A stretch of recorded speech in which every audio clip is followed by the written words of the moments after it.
Sekarang kita akan membahas metode simplex dengan 3 variabel.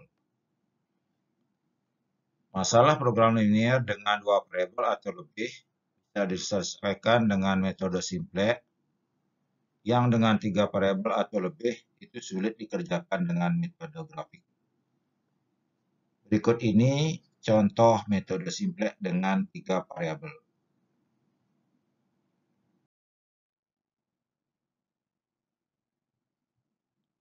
Pengusaha agribisnis merencanakan menanam tanaman A, B, dan C.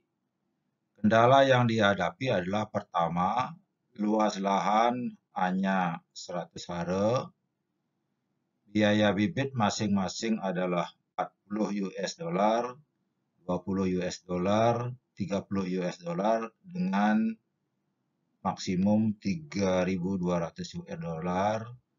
Hari kerja yang tersedia hanya 160 hari orang, di mana masing-masing tanaman A, B, dan C perlu 1, 2, dan 1. Keuntungan yang didapatkan per hare masing-masing A 100 dolar, B 300 dolar, C 200 dolar per hare. Yang ditanyakan adalah berapa masing-masing tanaman A, B, dan C harus ditanam agar keuntungannya maksimum. Pertama, kita misalkan X1 luas tanaman A, X2 luas tanaman B, dan X3 luas tanaman C. Berdasarkan informasi di atas, fungsi tujuannya adalah Z sama dengan 100 X1 ditambah 300 X2 ditambah 200 X3. Dan visible area dibatasi oleh pertidaksamaan 1, 2, 3, 4, 5, 6. Berdasarkan visible area ini, maka akan disusun atau dikerjakan metode simplex sebagai berikut.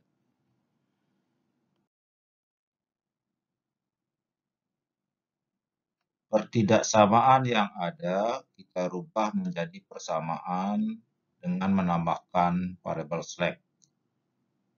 Untuk pertama, variabel slack R,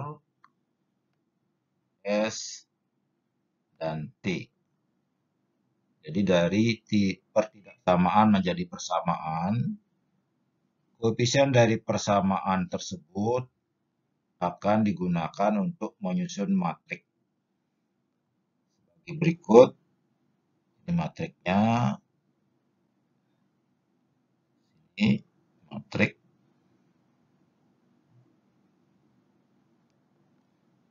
Itu langkah yang kedua, kita sudah mempunyai matrik.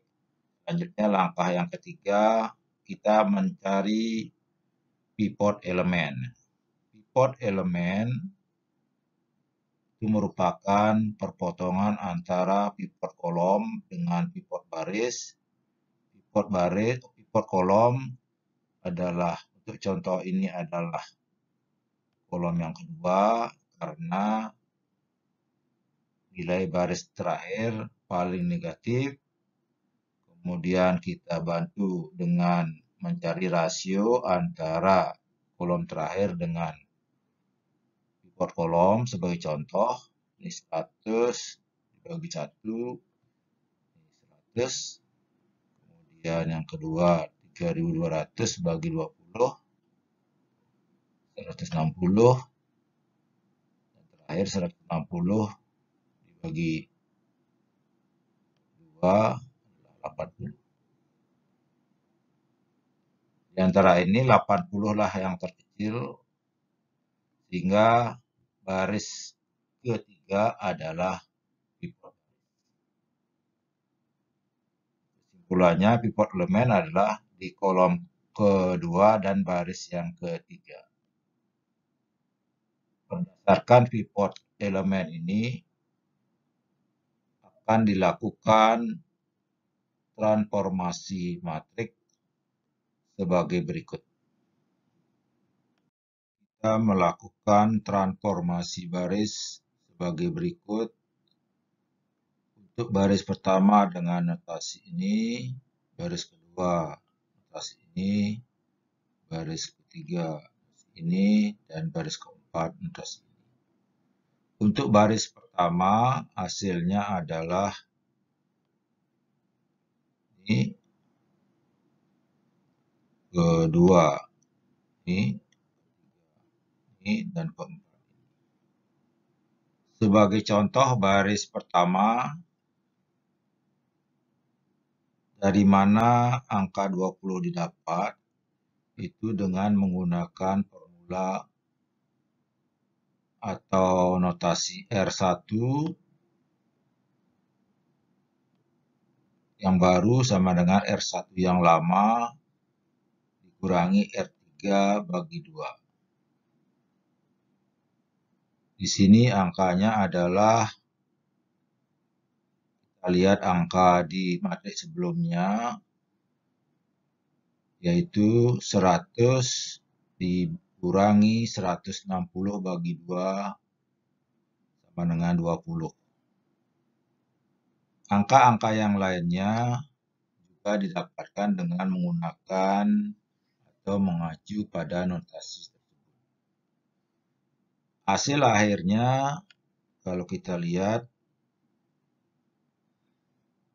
matrik ini, masih ada nilai yang negatif pada baris terakhir, sehingga pada langkah kelima nanti kita harus mengulang langkah ketiga dan langkah keempat, di mana bisa kita lihat langkah kelima nanti diawali untuk mencari pivot elemen.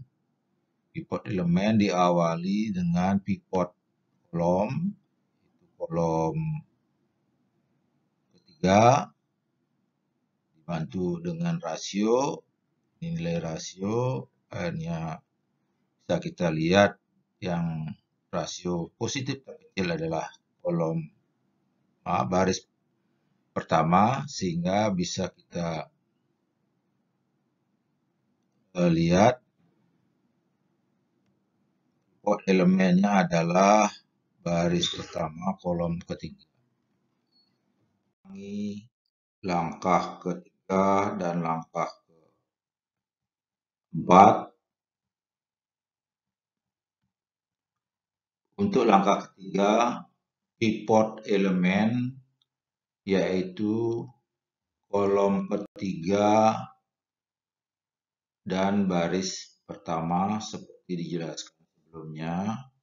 Sementara langkah keempat, kita melakukan transformasi baris dengan notasi untuk R1, R2,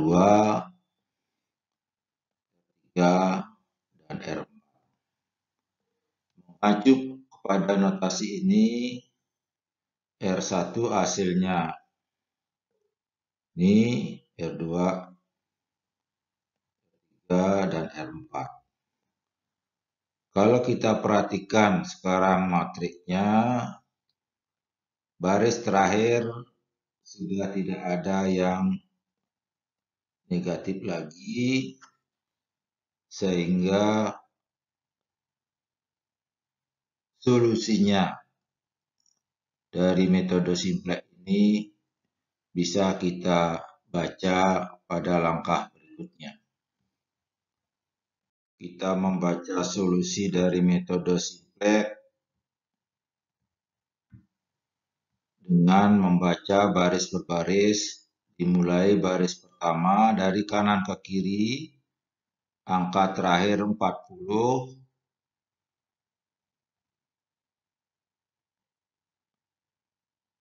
kita menemukan angka 1 dan 00 untuk di atas dan di bawahnya pada kolom X3. Jadi angka 40 tersebut adalah solusi dari X3. Pada baris yang kedua, dari kanan ke kiri angka 1 dan angka 0 untuk di atas dan di bawahnya kita temukan pada kolom S, sehingga solusi S sama dengan 800. Dengan cara yang sama, baris 3 kita lihat dari kanan ke kiri, kita menemukan angka 1 di kolom kedua dan 00 untuk atas bawahnya, sehingga 60 adalah solusi dari X2. Dengan cara yang sama di baris keempat,